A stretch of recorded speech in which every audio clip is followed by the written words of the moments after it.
wonder if they know that they're supporting our argument more than they realize. Praise God. No, news you. Yeah. I knew she knew. In times like these, people often wonder, and rightfully so, where the church is and why it does not appear to be involved. Sometime between the civil rights era and now, the purpose and the nature of the black church has changed. In the civil rights era, the black church was the forefront of the movement. It was the foundation of social change. It was a league of moral agents preaching and fighting for the biblical principles of justice, peace, reconciliation, love, and freedom to be carried out in the land. It provided a place for people who would be considered nobodies in society to be leaders in the kingdom. Teach, Candice. The black banks, schools, insurance companies, housing, they were all produced by the black church.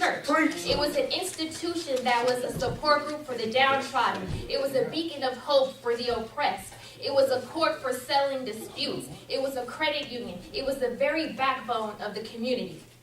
The gospel was the answer for everything. Poverty, racism, education, crime, health, everything. Through the powerful message of Jesus Christ, a message of faith, hope, and love, the black church empowered and transformed the community in ways that are still evident today. We are still enjoying the fruits of what the black church accomplished in the civil rights era. But somewhere along the way, we lost sight of what it means to be the called out ones. That's what the word church means, called out ones. We have forgotten the Great Commission. We have forgotten Acts 2:42 through 47. We have forgotten the kingdom, and we have gone from being God's hands and feet to simply being mouths. We have gone from being mission-driven to being maintenance-driven. We measure growth by the capacity to retain and not the capacity to release. We have gone from invasion into the world to withdrawal from the world. Church services have become Sunday morning country clubs that begin at 10 o'clock sharp and end at 12 o'clock dull. We are majoring in minors and minors in majors. We come here to be entertained and for an experiential high, and then we go home. We come to hear about what God is going to do for us and what we're going to get, and to be prophesied to about the millions of dollars that are waiting for us. We do not understand the purpose of the church, and that is why we are not impacting the world as we should and could. We must turn off the television and return to the scriptures. Yes. We must just rediscover what the kingdom is really all about. Hallelujah. It starts in the scriptures. Jesus Christ himself, before he even began his earthly ministry, before he even taught what is commonly called the Sermon on the Mount, he was taught in the synagogues by the leaders. He was up under leadership. He was up under teachers before he even began his ministry. It starts with an understanding, knowledge.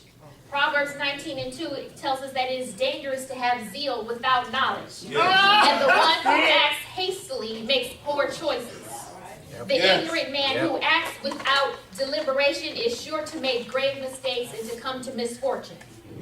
He who engages in anything ignorantly and rashly, he misses the mark and fails in the performance of it for want of due consideration and care. Before man undertakes any significant task, he acquires the knowledge he needs and gains an understanding. Before operating a substantial piece of equipment that you haven't handled before, you read the instruction manual. Before embarking on a trip across states, you study a map and chart your course first. Failure to gain an understanding from the manual could result in injury or damage to property. Failure to chart one's course could result in getting lost and wasting precious gas and time.